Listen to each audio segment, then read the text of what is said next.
আল্লাহ তুমি আমার গুনাহগার উম্মতকে বাঁচাও।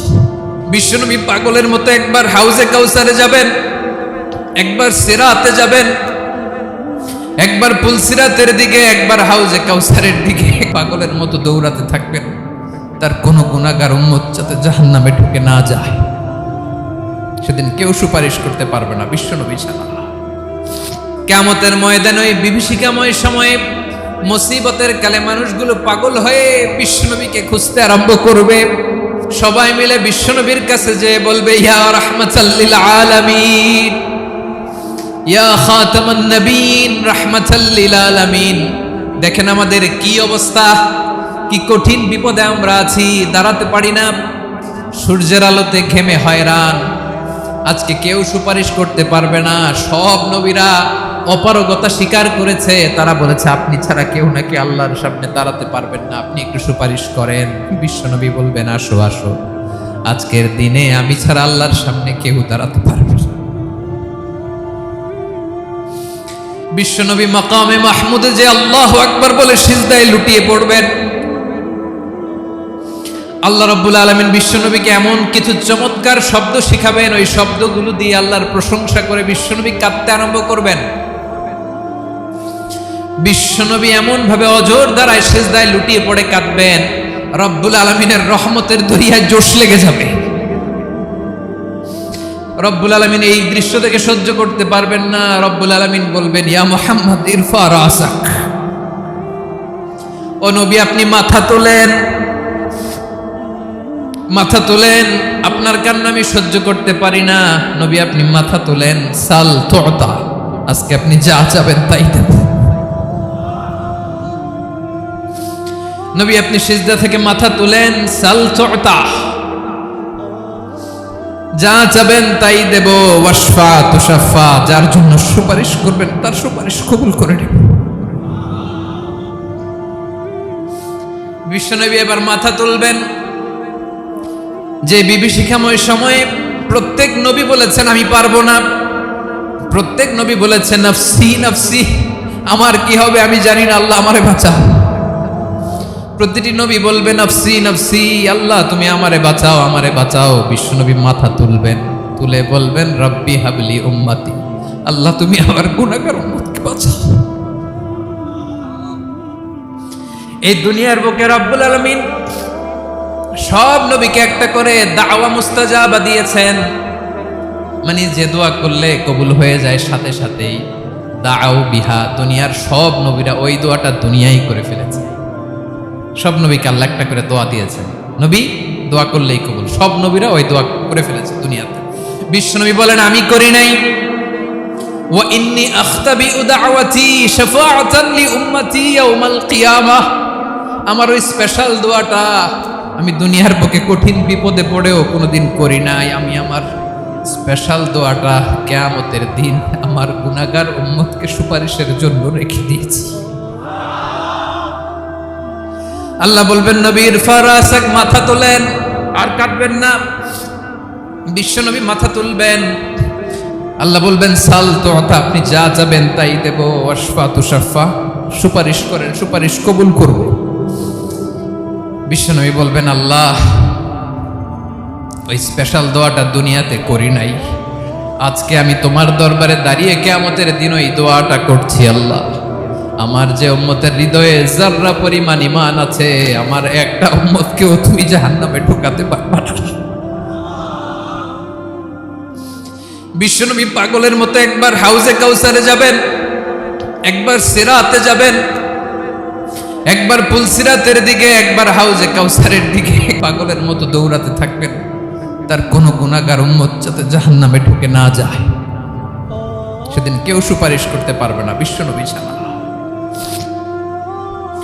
এজন্য 5 নম্বরে আল্লাহ বললেন মান যাল্লাযী ইয়াশফাউ ইনদাহু ইল্লা বিইযনিহি, কার সাহস আছে, কার এত বড় বুকের পাটা কিয়ামতের কঠিন দিন আল্লাহর সামনে দাঁড়িয়ে সুপারিশ করবে?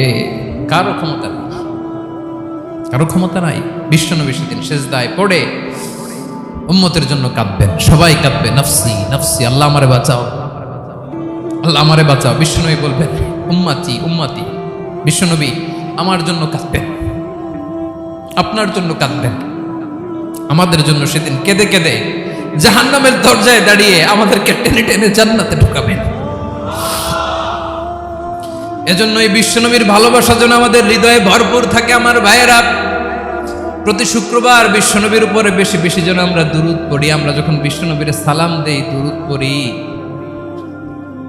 একদল স্পেশাল ফেরেশতা আছে যারা বিশ্বনবীর দুরূদটা নিয়ে সরাসরি বিশ্বনবীর রওজায় যায়, যে বলে অমুকের বেটা অমুক আপনারে সালাম দিয়েছে। বিশ্বনবী নিজ কবরের থেকে নিজেই সালামের উত্তর দেয়।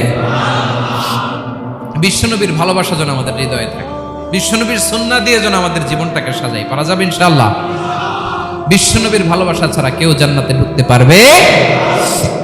বিশ্বনবীর পক্ষে আমরা বলব, বিশ্বনবীর পক্ষে আমরা লিখব, বিশ্বনবীর জন্য আমরা আমাদের কলিজার রক্ত বিলিয়ে দিব, ঠিক কিনা বলেন? সেদিন বিশ্বনবী ছাড়া কেউ সুপারিশ করতে পারবে না। 5 নম্বর আল্লাহ বললেন, মান যাল্লাযী ইয়াশফাউ ইনদাহু ইল্লা বিইذনি। কে আছে সুপারিশ করবে আল্লাহর সামনে? আর আপনি আপনার বাবার দরবারে যে সেজদা দেন, হ্যাঁ? ইব্রাহিম আলাইহিস সালাম থারথার করে কাঁপবে আর বলবে নাফসি নাফসি, আল্লাহ আমারে বাঁচাও। মুসা আলাইহিস সালাম থারথার করে কাঁপবে, আল্লাহ নাফসি নাফসি, আমারে বাঁচাও। আর আপনি পীরের দরবারে যে সেজদা দেন, কোথায় আছেন আপনি? খবরদার, কেউ বাঁচাতে পারবে না। যাকে ইল্লা আল্লাহ যাকে অনুমতি দেন, বিশ্বনবীকে দিবেন, নবীদেরকে দিবেন। এরপরে আল্লাহ তার স্পেশাল ওয়ালিদেরকে, মুত্তাকিনদেরকে, শহীদদেরকে, সিলেক্টেড বান্দাদেরকে দিবেন। কিন্তু কাকে দিবেন, কার জন্য দিবেন, দুনিয়ার কেউ জানে না একজন ছাড়া, তিনি কে? আল্লাহর ওয়ালিদেরকে, নেককার লোকদেরকে আল্লাহ সুপারিশের অনুমতি দিবেন। কিন্তু আপনি যারে মানেন, যার পায়ে সেজদায় লুটিয়ে পড়ে থাকেন, তারে যে আল্লাহ দিবেন, এটার কোনো গ্যারান্টি আছে? কথা বলেন। এজন্য জপতে হবে একজনের নাম, আওয়াজ করে বলুন, তিনি কে? আয়াতুল কুরসির 5 নাম্বার কথা হচ্ছে, সেদিন কেউ কারো উপকারে আসবে না, সুপারিশ করার সুযোগ পাবে না, আল্লাহ যাকে অনুমতি দেয় তিনি ছাড়া। আল্লাহ যদি কাউকে দয়া করে অনুমতি দেয় তাহলে করতে পারবে, তাহলে পারবে। সেই কিয়ামতের দিনটা বড্ড ভয়ঙ্কর, কেউ সুপারিশ করার সাহস পাবে না। আরে আমার অবস্থা কি আমি জানি না, আমি আবার কারোর জন্য সুপারিশ করব? কথা বুঝেন নাই? আমার কি হবে আমি জানি, তা আমি আরেকজনের নিয়ে টেনশন করার সুযোগ কোথায়? ইয়া নাফসি ইয়া নাফসি, আল্লাহ আমারে বাঁচাও, আমারে বাঁচাও, আমারে বাঁচাও। কাঁদতে কাঁদতে মানুষ হয়রান হয়ে যাবে, এ নাকি আবার আরেকজনের বাঁচাবে। বিশ্বনবী বলেন, বিশ্বনবী একবার ছাগলের রান খাচ্ছিলেন, রান খেতে খেতে বিশ্বনবী বলেন, আনা সাইয়্যিদুন নাসি ইয়াউমাল কিয়ামা, আমি কিয়ামতের দিন সর্বশ্রেষ্ঠ হব, মানুষের মধ্যে সর্বশ্রেষ্ঠ সেরা আমি বিশ্বনবী। আলহামদুলিল্লাহ পড়েন। বিশ্বনবী বলেন, সেদিনটা বড্ড ভয়ঙ্কর, সেদিন কেউ কারো কোনো উপকারে আসবে না, বন্ধু বন্ধুর কাজে আসবে না, স্ত্রী স্বামীর উপকারে আসবে না, স্বামী স্ত্রীর উপকারে আসবে না, পীর সাহেব মুরিদরে বাঁচাতে পারবে না, মুরিদ পীর সাহেবরে বাঁচাতে পারবে না, নেতা কর্মীর পরিচয় দিবে না, কর্মী নেতার পরিচয় দিবে না, ভাই বোনকে চিনবে না, বোন ভাইকে চিনবে না, বাবা তার সন্তানকে চিনবে না, মেয়েকে দেখে মা দৌড়ে দৌড়ে পালাবে। বড্ড ভয়ঙ্কর দিন। বিশ্বনবী বলবেন, জমিনটা এখনকার মতো থাকবে না, পুরো জমিনটা সমান হয়ে যাবে, ফ্ল্যাট। এখন তো গোল, তখন ফ্ল্যাট। সবাই এক জমিনের উপরে দাঁড়াবে, সূর্যটা মাথার কাছে চলে আসবে, সূর্যের গরমে মানুষের মাথার মগজ গলে গলে কানের ছিদ্র, নাকের ছিদ্র দিয়ে বেয়ে বেয়ে পড়বে। সবাই হয়রান, পেরেশান, ক্লান্ত শ্রান্ত। মানুষগুলো বলবে বাঁচার কোনো উপায় নাই। 50,000 বছর মানুষ এরকম দৌড়াবে, চিৎকার করবে, কাঁদবে, বাঁচার কোনো উপায় নাই। সবাই বলবে, আল্লাহ যদি বিচারটা শুরু করতো, যা হবার হবে, আগে বিচার শুরু করুন। বিচারই শুরু হয় না, বিচার শুরু হইতেই 50,000 বছর। আল্লাহ, 50,000 বছর, 5,000, 15,000 না, 50,000 বছর এরকম যাবে। মানুষগুলো কাঁদতে কাঁদতে বলবে, চলো আমরা আদম আলাইহিস সালামের কাছে যাই, যেন আল্লাহর যে সুপারিশ করে, আল্লাহ আপনি বিচার শুরু করেন।